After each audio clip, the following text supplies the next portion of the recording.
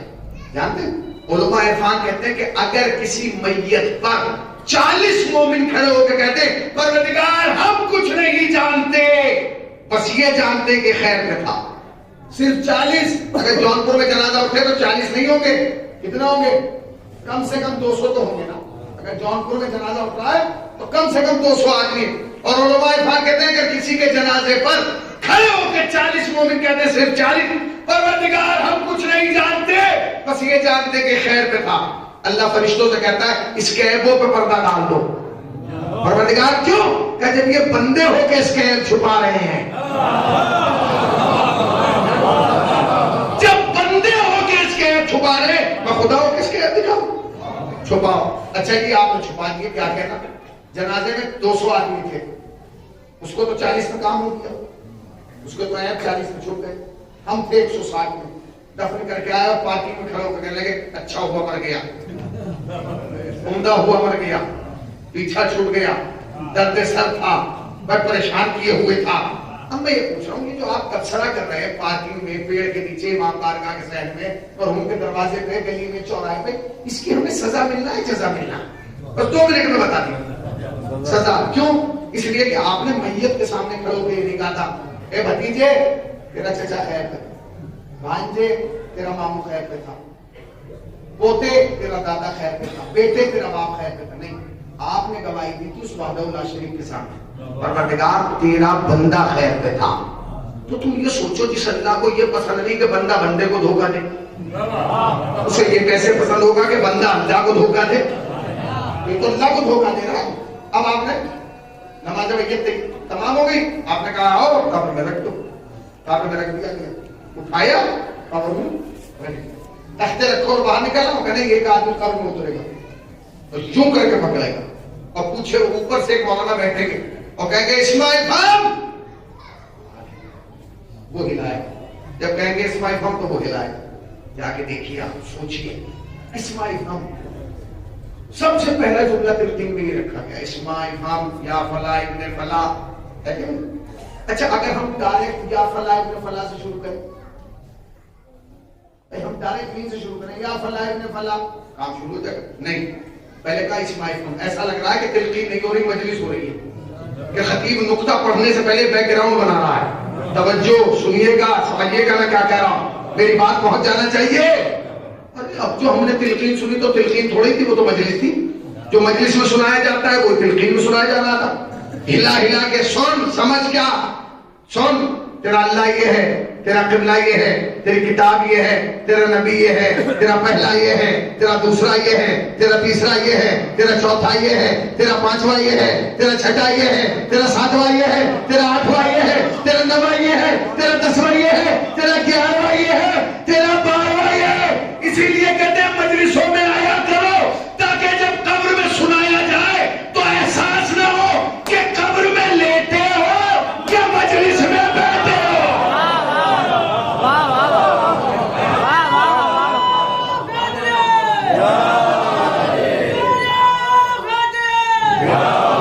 سنایا جائے احساس نہ ہو تم قبر میں لیٹے ہو یا مجلس. اسماعیل فہم یا فلاں ابن فلاں. اسماعیل فہم کیونکہ 2 لفظ ہے، اسماعیل فہم، اسماء افہم، سن سمجھ، سن سمجھ، سن سمجھ، سن سمجھ، سن سمجھ. سن کا تعلق ہے سماج سے، سمجھ کا تعلق ہے دماغ سے. سن سمجھ، سن سماج صحیح نہیں ہوگی تو سن نہیں پائے گا، دماغ صحیح نہیں ہوگا تو سمجھ نہیں پائے گا. عالم اسلام کے 73 فرقے ہیں، اکلوتا فرقہ ہے شیعہ جس میں مردے کو قبر میں لٹھا کے کہتے ہیں سمجھ سمجھ سمجھ سمجھ سمجھ. کیوں؟ اس لیے کہ تاکہ پوری دنیا کو پتہ چل جائے جب قبر میں جا کے ہمارے مردے کا دماغ خراب نہیں ہوگا، بخار میں نبی کا دماغ خراب کیسے ہو گیا؟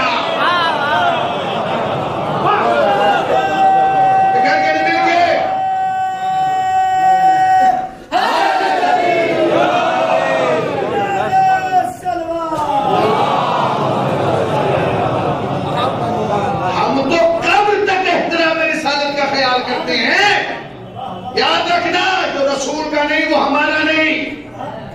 ہم رسول کے ہر دور کے دشمن پہ لعنت کرتے ہیں. آپ نے غور ہی نہیں کیا، رسول کے ہر دور کے دشمن پہ لعنت کرتے ہیں اور کرتے تھے، کرتے ہیں اور کرتے رہیں گے. ہر دور کا دشمن اس دور کے یزید پہ کرتے ہیں، اس دور کے وسیم پہ کرتے ہیں. ہمارا کسی سے کوئی نہیں ہے کیونکہ تشیعوں میں جو کچھ ملا ہے وہ رسول سے ملا. ہم نے جسے بھی لیا رسول سے لیا. ہم علی کو بھی اس لیے مانتے کیونکہ نبی نے دیا ہے. اب لوگ کہہ رہے ہیں کہ وسیم سے قطع تعلقی کا اعلان کرنا ہے.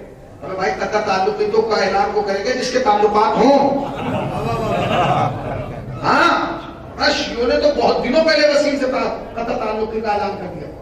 دیکھیں ہر قوم میں تعلقات ختم کرنے کے اپنے اپنے طریقے ہیں. ولیمے میں نہیں جائیں گے ہمارے تعلقات خراب ہیں، بارات میں نہیں جائیں گے ہمارے تعلقات خراب ہیں، عقیقے میں نہیں جائیں گے ٹھیک ہے، فلاں میٹنگ میں نہیں جائیں گے، ان کے ہاں پروگرام میں نہیں جائیں گے. شیعوں میں تعلقات ختم کرنے کے دو طریقے.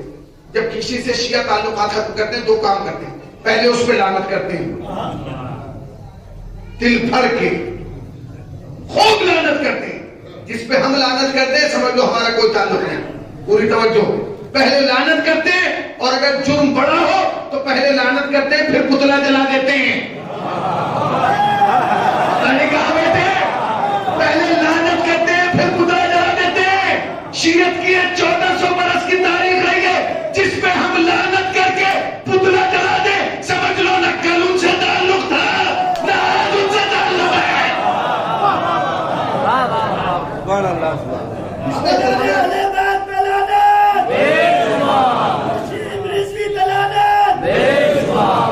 خالی وسیم رضوی پہ لعنت تھی؟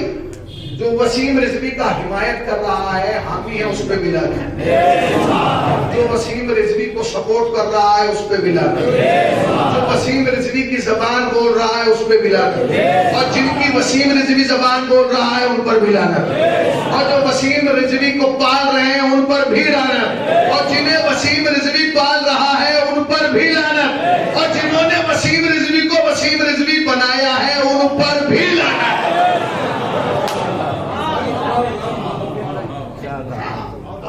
ایک پہ لعنت نہیں کرتے، ہم پیر پہ بھی لعنت کرتے ہیں اور پلائے گئے شیر پہ بھی لعنت کرتے ہیں.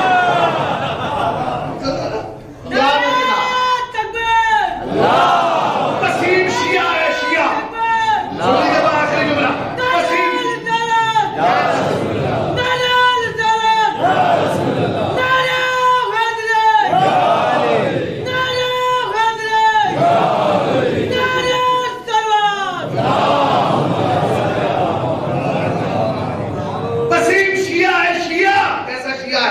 جیسا یزید مسلمان تھا ویسا ہی شیعہ.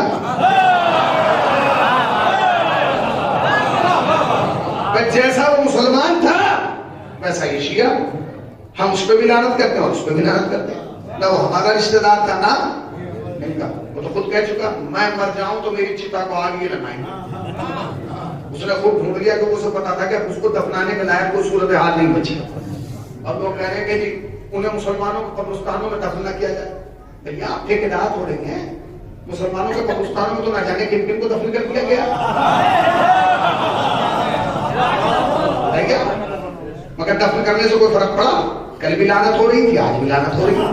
اس لیے کہ ہم کردار قبر دیکھ کے نہیں کرتے، ہم لعنت قبر دیکھ کے نہیں کرتے، ہم لعنت کردار دیکھ کے کرتے ہیں. چاہے جائے بنا لی جائے، مگر اگر لعنت کا مستحق ہے تو لعنت وہیں پہنچے. ٹھیک ہے جو ہلایا آپ نے کہا اس بات کو سن اور سمجھ. اچھا کمال ہے. آخری بات، یہ تلقین سنانے کا فارمولا یہ میری سمجھ میں آج تک نہیں آیا. ایک چھوٹا سا طالب علم کی حیثیت سے میں کہا میری سمجھ میں مول صاحب آج تک یہ بات نہیں ہے. یہ تلقین مجھے سنائی جائے میرا حق ہے، مول صاحب کو سنائی جائے ان کا حق ہے، بھائی حسن اکبر کو سنائی جائے ان کا حق ہے، انہیں سنائی جائے ان کا حق ہے. کمال ہے اسے بھی سنائی جا رہی ہے جو پیدائشی گونگا اور بہرا. سوال تو پیدا ہوتا ہے میں قبر میں جاؤں میرا شانہ ہلا کے کہا حسن اکبر صاحب اسماعیل صاحب یا فلاں میرا حق ہے کیونکہ میں زندگی میں سن رہا تھا. آپ کا حق ہے کیونکہ آپ زندگی میں سن رہے تھے. ایک آدمی پیدائشی گونگا بہرا اس نے کسی کی نہیں سنی، پھر اسے کہہ رہے سن. کبھی آج تک سنا آپ نے کہ کوئی گونگا بہرا اس دنیا سے گیا اور اس کو تلقین سنانے کے لیے مولوی صاحب کرانے آئے اور پیچھے سے ایک بزرگ آ گیا پردھان جی نائب کا ہے مولوی صاحب کو کہیے کیوں کہہ رہے زندگی میں نہیں سنا. کوئی نہیں پڑھتا، جیسے ہمیں سنائی جاتی ہے ویسے اسے سنائی جاتی ہے. اس کا مطلب سمجھے، اس کا مطلب یہ ہے کہ جو یہاں نہیں سنتا وہ بھی وہاں سنتا ہے. اسی لیے کہا جاتا ہے یہاں سننے کے عادی بن جاؤ تاکہ وہاں سننے میں دشواری نہ ہو. چلیے جی ٹھیک ہے، تلقین سنا دی گئی، مولانا اٹھ گئے، تختے رکھ دیے گئے. اب حکم کیا ہے؟ ساری مٹی ایک آدمی ڈال دے گا؟ نہیں، سب آئے مٹی دیں. ایسا نہیں ہے کہ ایک آدمی بیلچا اٹھائے اور آولے سے پوری مٹی ڈال دیں. سب آئے سب ڈالے، ہاتھ سب کا لگے گا. یہ کمال ہے. شیعوں کا بچہ لاکھوں کی تعداد میں مٹی دیتا ہوا پکڑا جاتا ہے. شیعوں کا بچہ لاکھوں کی تعداد میں بھی مٹی دیتا ہوا پکڑا جاتا ہے. جانتے کیوں؟ کیونکہ سب جو مٹی دیتے ہیں یوں، ہمارے یہاں دی جاتی ہے یوں. آپ نے غور نہیں کیا ہمارے ہاتھ دو ہی طریقے سے تو چلتے ہیں، یا یوں یا یوں. نہ تمہیں یوں برداشت ہے نہ تمہیں یوں برداشت ہے. مٹی دے دی گئی، کیا ہوگا؟ قبر تیار کی گئی، چلے رک جاؤ. چلو بھائی رک جائیں گے. کیا ہوگا؟ کہنے لگا ایسا ہے کہ اس کو پانی ڈالا جائے. پانی ڈال گیا، آپ چلے رکو. پھر کیا؟ آستین چڑھاؤ، زمین پہ بیٹھو، انگلیاں گاڑو مختلف جگہ 7 مرتبہ 11 مرتبہ یا 21 مرتبہ سورہ مبارک قدر کی تلاوت کرتے ہیں کہ نہیں؟ اچھا میرا آپ سے سوال یہ کہ آدھا درجن سے زیادہ علماء بیٹھے ہیں، یہ بتائیے اگر میں یوں کھڑا ہو کے پڑھوں تو کہ سوال نہیں ملے گا؟ سوال نہیں. اچھا میں یوں کر کے پڑھوں تو کہ سوال نہیں. اچھا اگر میں یوں کر کے اللہ نہ کرے پڑھوں تو کیا ثواب نہیں ملے گا؟ بھائی ملے گا کہ نہیں؟ پھر یہ شریعت کا کیا قانون ہے؟ زمین پر انگلیاں گاڑو جگہ جگہ. انگلیاں کیوں گڑا رہے ہیں؟ یہ کیوں انگلیوں کے نشان چھوڑے جا رہے ہیں؟ اوہو جب میں بہنامے میں پہنچا تب مجھے پتا چلا کہ جب رجسٹری ہوتی ہے تو خالی دستخط کر سے کام نہیں چلتا، انگوٹھے بھی لگائے جاتے ہیں. کیوں؟ تاکہ معاملہ پکا ہو جائے. دستخط کر کے پیپر اندر چلا گیا، انگوٹھا اوپر رہ گیا. کیا مطلب ہے اس کا؟ فلسفہ کیا ہے؟ میں نے ایک صاحب سے پوچھا بھائی یہ کیا فلسفہ ہے؟ انہوں نے نیا فلسفہ پیش کر رہے ہیں مولانا کیونکہ قبرستان میں قبر ہے، ہم تو سب چلے جائیں گے، تنہا رہ جائیں گے، رات کو جان بنائیں گے، تو کوئی آئیں گے نشانوں کو دیکھ کے سمجھ جائیں گے ہم سے پہلے بھی کوئی آ چکا. واہ بھائی جب قوم کو پتہ ہی نہیں ہے کہ فلسفہ کیا ہے تو تشریح تو ایسے ہی کرے گا نا. بھائی جب پتہ ہی نہیں ہے بیچارے کو، اسے پتہ ہی نہیں ہے کہ انگلی کیوں بڑھوائی جا رہی ہے تو وہ یہ فلسفہ. مگر جب میں نے معصوم سے معلوم کیا کہ اس کا فلسفہ کیا ہے، اللہ تو جو غریب نتیجہ ہے. فرماتے ہیں کہ جب کوئی مومن کسی مومن کی قبر پر انگلیاں گاڑ کے سورہ مبارک قدر کی تلاوت کرتا ہے، جب تک آپ کی انگلی کے نشان قبر پر موجود رہیں گے صاحب قبر پہ عذاب نہیں ہوگا، فشار نہیں ہوگا. وہ فشار قبر، تنہائی قبر، خلوت قبر سے محفوظ رہے گا. غور کیجیے گا قبر کے نیچے بھی ہم جیسا ہے، قبر کے اندر بھی اور قبر کے اوپر بھی ہم جیسا. آپ اپنے گریبان میں جھانک کے دیکھیں کیا ہمارے اندر کوئی ایسی چیز ہے کہ ہماری انگلیوں کے نشان سے صاحب قبر کے لیے عذاب میں، فشار میں، تنہائی میں کمی ہو جائے؟ نہیں. مگر معصوم فرماتے ہیں کہ اگر کسی مومن کی قبر پر مومن کی انگلیوں کے نشان آ جائے تو قبر پہ عذاب نہیں ہوتا. جملہ کہوں آخری آدمی تک چوک کھڑے ہوئے، ہم اسی لیے تو سکون سے مرتے ہیں، ہم اسی لیے بے خوف مرتے ہیں کیونکہ ہم جانتے ہیں جب قبر کے اوپر مومن کے ہاتھ کے نشان آ جائے تو قبر پہ عذاب نہیں ہوتا. تو اگر قبر کے اندر جناب امیر آ جائے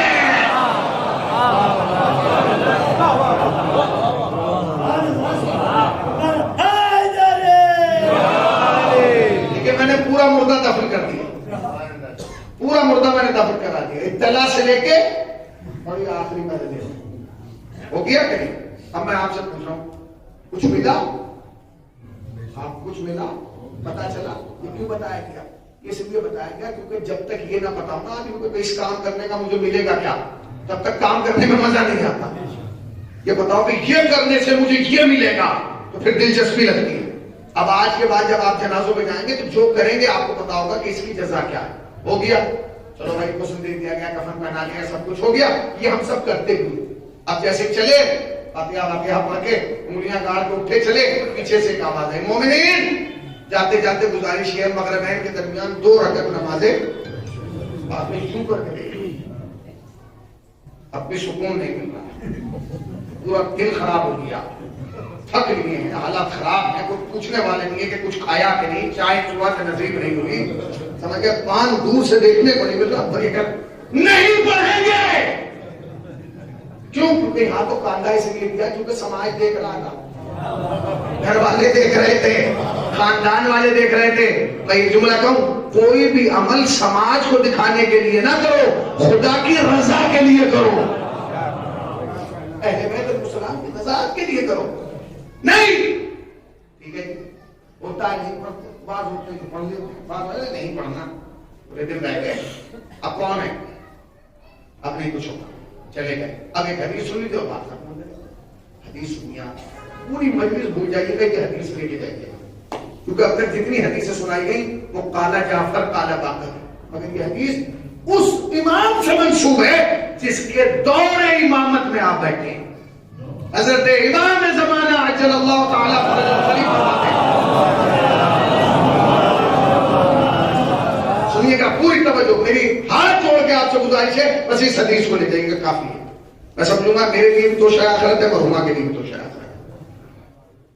فرماتے ہیں کہ اے مومنو، یہ سوشل میڈیا کا زمانہ ہے، آدمی لندن میں مر رہا ہے، خبر یہاں ہو رہی ہے، آدمی پاکستان میں مر رہا ہے، خبر یہاں ہو رہی ہے، آدمی ایران توران میں مر رہا ہے، خبر کیا کر سکتے ہیں، فقط فیس بک پہ لکھ دیتے ہیں صدمہ ہوا، انا للہ، بہت افسوس بھی نا، اس کی ذمہ داری کیا ہے، خبر ہے۔ معصوم فرماتے ہیں، امام فرماتے ہیں کہ جب تمہیں کسی مومن کی خبر انتقال ملے نا، خبر غم ملے، تم دور ہو یا نزدیک اس کے لیے 2 رکعت نماز رشید قبر پڑھ دیں۔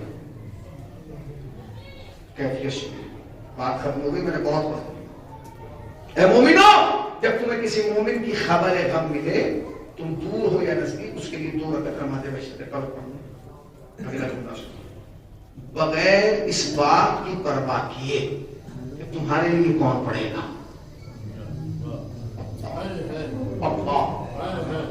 سنیے، بغیر اس بات کی پرواہ کیے کہ تمہارے لیے کون پڑھے گا، میں مہدی وعدہ کرتا ہوں، اگر آج تم نے اس کے لیے پڑھی تمہارے لیے میں پڑھوں گا۔ ختم ہو گئی، میں ختم ہو گئی۔ میں آپ سے سوال کر رہا ہوں، یہ کچھ لے کے جا رہا ہے، دے کے جا رہا ہے، یہ سارے اعمال جو ہیں تو ہم کرتے ہیں، غسل ہم دلا دیتے ہیں، کفن ہم پہنوا دیتے ہیں، جنازے کو گاڑا ہم دے دیتے ہیں، تلقین ہم سن لیتے ہیں، نماز میت میں شرکت کرتے ہیں، مگر یہ ایسی چیز ہے جس میں ہمارے یہاں تھوڑا سا جو ہے وہ کیا ہے، اس کو سبق سمجھتے ہیں، ہلکا پڑھتے ہیں، ارے بس پڑھتے ہیں، فرماتے ہیں میں پڑھتا ہوں، جانتے ہیں، میں مثال دیں، کون کہہ رہا ہے؟ امام کہہ رہا، جس کے دیدار کے لیے ہم ترس رہے ہیں، جس کی زیارت کے لیے، آخری امید جہاں، نرجس کا لال، اس کائنات کی آبرو، اس کائنات کا مشکل کشا، زمانے کا امام کہہ رہا ہے اگر تم آج کسی مومن کے لیے پڑھو گے تمہارے لیے میں پڑھوں گا، میں جملے کی کیفیت محسوس نہیں، ایک مثال دوں گا تب آپ اس جملے تک پہنچیں گے اور اسی سے رابطہ سے۔ ایک قافلہ یہاں سے جونپور سے ایران عراق کی زیارت کی، عراق میں پہنچے، نجف اشرف میں زیارت کی، اس کے بعد پلٹے، قافلہ سالار سے کہا کہ ہم یہاں آئے تو ہم آیت اللہ سیستانی کی زیارت ضرور کریں گے، کیونکہ ہم ان میں مقلد ہیں، ہمارا کی تقلید میں، انہوں نے کہا ٹھیک ہے کوئی بات نہیں بتائیں گے۔ وہ گیا، اس میں جانے کے بعد کہا کہ ہمارے یہاں سے قافلہ ہے، آپ سے ملاقات کرنا۔ 3 دن کے بعد کا مثلاً مثال دے رہا ہوں، موقع مل گیا، تیسرے دن جس دن ملاقات ہونا تھا، جن صاحب نے زور دیا تھا کہ ملاقات کرنا ہے، جونپور سے خبر پہنچی ان کے والد کہنا ہے انتقال ہو گئی، بولنے لگے غمزدہ ہوئے، لوگوں نے دلاسا دیا، صبر کی تلقین کی، بھائی صبر کیجیے، خدا تعالیٰ رحمت کرے۔ اب وہ وقت آیا 4 ساڑھے 4 بجے کا جس وقت آقا سے ملنا، لوگ اٹھ کے چلے، اس نے کہا چلو، اس نے کہا نہیں میں نہیں جاؤں گا۔ ارے لوگوں نے کہا چلیے سب کوئی بات نہیں، خیر جمع ہوئے، لے کے چلے گئے، بیٹھ گئے آقا کے کمرے میں، سب بیٹھ گئے، سب ہنس رہے ہیں، مسکرا رہے ہیں، آقا کو دیکھ رہے ہیں، آقا سب کو دیکھ رہے ہیں، مگر اس سر جھکا کر مثال دے رہا ہوں، مسئلہ ہے سمجھیے، اس بات کو سمجھائیں۔ آقا نے سب کو چھوڑ کے اس سے معلوم کیا کہ یہ کیوں غمزدہ ہے، تو خاموش ہے۔ ان لوگوں نے کہا حضور آج صبح ان کے والد کا انتقال ہو۔ تو آقا نے کہا کہ پھر ایسا ہے خدا غنی کا رحمت کرے کہ نام لکھ کے دے جائیے گا، میں رات میں نماز وحشت قبر پڑھتا ہوں، آپ یقین جائیں، میں مثال دے رہا ہوں۔ جب وہ واپس جونپور لوٹ کے آئے گا اسے یہ یاد نہیں ہوگا میں کاظمین میں کتنے دن رہا ہوں، سامرا میں کتنے دن رہا ہوں، حلم میں کتنے دن رہا، مکہ میں کتنے دن رہے، ام میں کتنے دن، مشہد میں کتنے دن۔ جو بھی باپ کی تعزیت پیش کرنے جائے گا تو ہر آدمی کو روک کے کہے گا ابا کے لیے نماز وحشت قبر کا وعدہ سیستانی صاحب نے کیا، کہے گا تو بھائی ہاں بھی تو پورے جونپور نے پڑھی، تو کہے گا کہ ان سب کا پڑھنا اور ہے، ان کا پڑھنا کیوں؟ کیونکہ انہیں کہا جاتا کہ وہ ہے نائب امام۔ اور کیا آپ نے؟ بس میں یہی تو سمجھانا چاہتا ہوں کہ جہاں نائب وعدہ کر لے، جب وہاں یقین میں اتنا اضافہ ہو جاتا ہے تو جہاں خود امام وعدہ کر رہا ہے،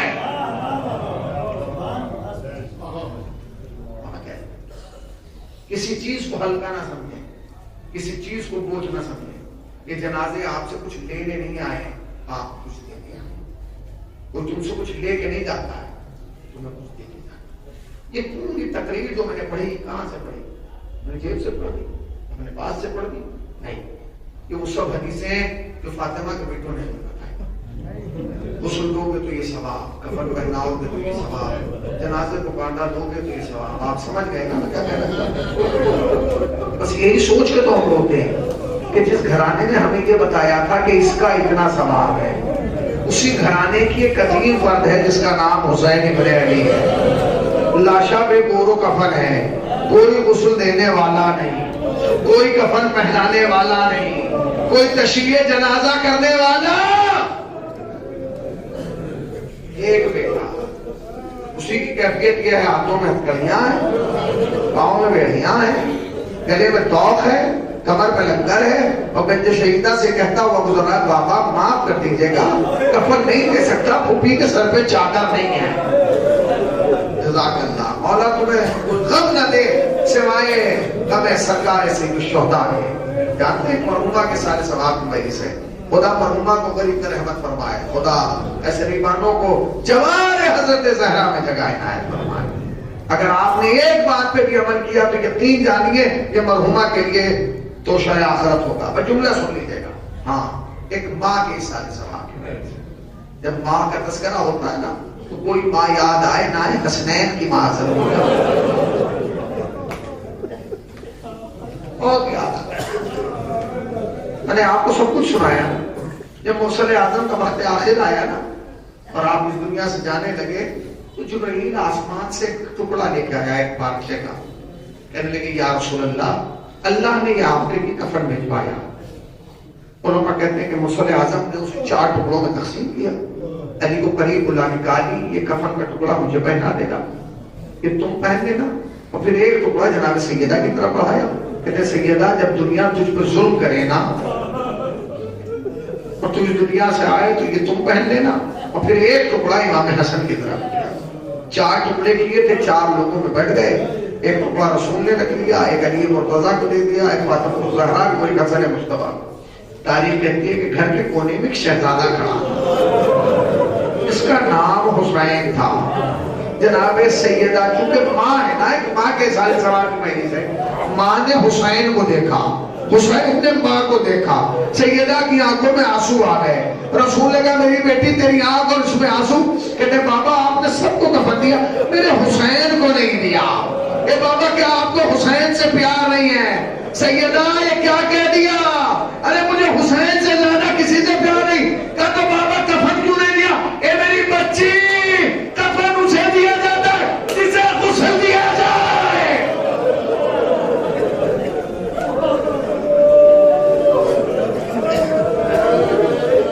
کفن اسے دیا جاتا ہے جسے غسل دیا جائے۔ میری بچی، تیرا لال حسین کربلا میں عرض نینوا میں بے غسل و کفن دفن کیا جائے گا۔ تو دو جملے اور سن لو۔ ماں ہے نا، احساس ہوا، یاد رکھیے گا ماں ایک ایسا حساس رشتہ ہے، زندگی میں بہت زیادہ خوشی ملے تو ماں یاد آئے، زندگی میں بہت زیادہ غم ملے تو ماں یاد آئے۔ انسان کتنا ہی بڑا کیوں نہ ہو جائے مگر ماں کے رشتے میں بڑا حساس ہوتا ہے۔ ماں جانتے ہیں مرحوم رضا سیزوی شاہ صاحب کا پورا کلام ہے ماں کے عنوان سے، اس کے مطلع پر کبھی غور کیا آپ نے؟ جو مطلب موت کی آغوش میں جب تھک کے سو جاتی ہے ماں، تب کہیں جا کر رضا تھوڑا سکون پاتی ہے۔ جب ہماری والدہ کا انتقال ہوا تو ہم نے رضا صاحب کو بلایا، وہ مرحوم آئے، انہوں نے یہی کلام پڑھا۔ جب وہ کلام پڑھ کے بیٹھ گئے تو میں نے کہا چچا یہ جو مطلع میں آپ نے ماں کا تذکرہ کیا نا، یہ ہماری اور آپ کی ماں ہے، یہ ہماری اور آپ کی ماں ہے۔ ہماری اور آپ کی مائیں وہ ہیں جنہیں قبر میں جا کے تھوڑا سا سکون مل جاتا ہے۔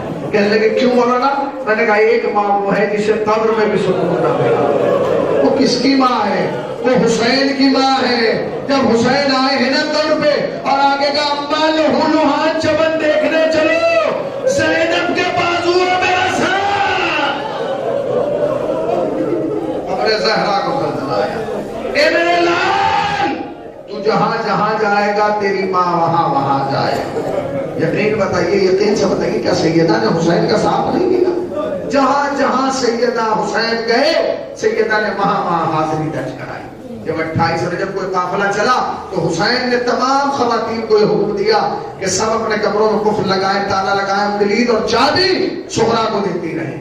ہر خاتون آئی چابی صغرا کو دی اور آگے بڑھ گئی، مگر جب آخر میں جناب زینب نے آگے چابی دی نا تو جناب صغرا نے چابی لینے سے منع کر دیا، کلید لینے سے منع کر دیا۔ جناب زینب نے کہا صغرا کیوں نہیں لیتی؟ کہا پھوپھی اماں کیا آپ یہ سمجھ رہی ہیں کہ مجھے معلوم نہیں؟ کیا نہیں معلوم؟ کہا پھوپھی اماں مجھے معلوم ہے کہ اب جو میرا بابا جا رہا ہے لوٹ کے نہیں آئے گا۔ میری بچی تجھے کس نے بتا دیا؟ کہتے پھوپھی اماں آپ سب تو رات میں سو جاتے ہیں نا، میں بیمار ہوں، مجھے راتوں کو نیند نہیں آتی۔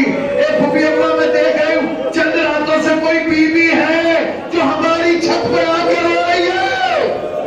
پھوپھی اماں میں نے ایک دن برداشت کیا، 2 دن برداشت کیا، مگر پھوپھی اماں رات اس کے رونے میں اتنا کرب تھا مجھ سے برداشت نہ ہوا۔ میں رسے کا سہارا لے کے چھت پہ پہنچی، میں نے دیکھا کہ گھر کے چھت پہ کونے میں ایک کالے برقعے والی بیوی بیٹھ کے رو رہی ہے۔ میں نے کہا آپ کیوں رو رہی ہے؟ یہ کہنا تھا، اس نے کہنا شروع کیا واہ حسینہ واہ غریبہ۔ میں نے کہا بی بی آپ کون ہے؟ یہ کہنا تھا، اس بی بی نے نقاب اڑا دی، صغرا نہ پہچانا، تیری دادی فاطمہ، اے میری بچی، اب جو تیرا بابا جائے لوٹ کے نہیں آئے گا، کربلا آباد کر لے گا، مدینہ۔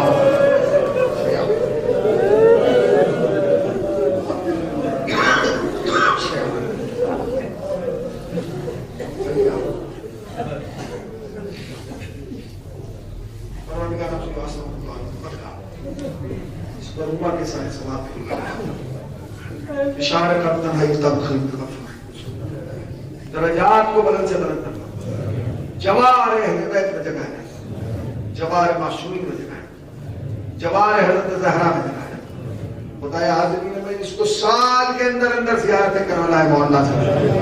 میرے اللہ جو ایک بار جا چکا اسے 2 بار ہے، جو 2 بار جا چکا اسے بار بار۔ آنکھ بند نہ ہو جب تک روزہ حسین کا دیدار کرے۔ اے میرے اللہ تجھے واسطہ محمد والا امت کا، علماء حق کا سایہ سروں کو برقرار فرما، نظام مرجعیت کی حفاظت فرما، مخالفین مرجعیت کو رسول نابود کر دے۔ اے میرے اللہ تجھے واسطہ محمد والا امت کا، مقام معظم رہبری اور ہدایت اللہ سستانی کی حفاظت فرما، خدایا حسن رسول اللہ اور رسول اللہ کی حفاظت فرما، خدایا ہمارے جوانوں کی حفاظت فرما۔ اے میرے اللہ تجھے واسطہ محمد والا امت کا، اس کرونا نام کی وبا سے عالم انسانیت کی حفاظت فرما، ملک عزیز کی حفاظت فرما۔ خدایا حاضرین میں اس میں جتنے لوگ یہاں بیٹھے ہیں، خدایا ان میں سے کسی کو مانگنے کا طریقہ نہیں آتا، تجھے عطا کا سلیقہ آتا۔ خدایا انہیں اپنی بارگاہ سے خالی نہ پلٹا، ان کے اٹھے ہوئے ہاتھ پر اپنی رحمتیں، برکتیں، نعمتیں، مغفرت نازل فرما۔ اے میرے اللہ تجھے واسطہ محمد کا اس ذکر کو ہماری نسلوں میں منتقل کر دے۔ میرے اللہ ہمارے گناہوں کو معاف کر دے، گناہوں کو معاف کر دے، گناہوں کو معاف کر دے، گناہوں کو معاف کر دے، عاقبت بخیر کر دے۔ عاقبت بخیر کر دے، عاقبت بخیر کر دے۔ خدایا تجھے واسطہ محمد و محمد کا، تجھے واسطہ اہل بیت علیہ السلام کی عظمتوں کا، خدایا دشمن قرآن، دشمن رسول اس وسیم رزق کو نست و نابود کر دے، اسے نشان عبرت بنا دے۔ خدایا تجھے واسطہ محمد و محمد کا، تجھے واسطہ اہل بیت علیہ السلام کی عظمتوں کا، تجھے واسطہ شکستہ پہلوئے حضرت زہرا سلام اللہ علیہ کا، وارث اعظم حضرت امام زمانہ کے ظہور میں تعجیل فرما، ہمیں سرکار کے امان و انصار میں شمار فرما۔ حضرات ایک مرتبہ سورہ الحمد اور 3 مرتبہ سورہ اخلاص کی تلاوت فرما کر مرحومہ مغفورہ قیصری بانو بنت امیر حسن صاحب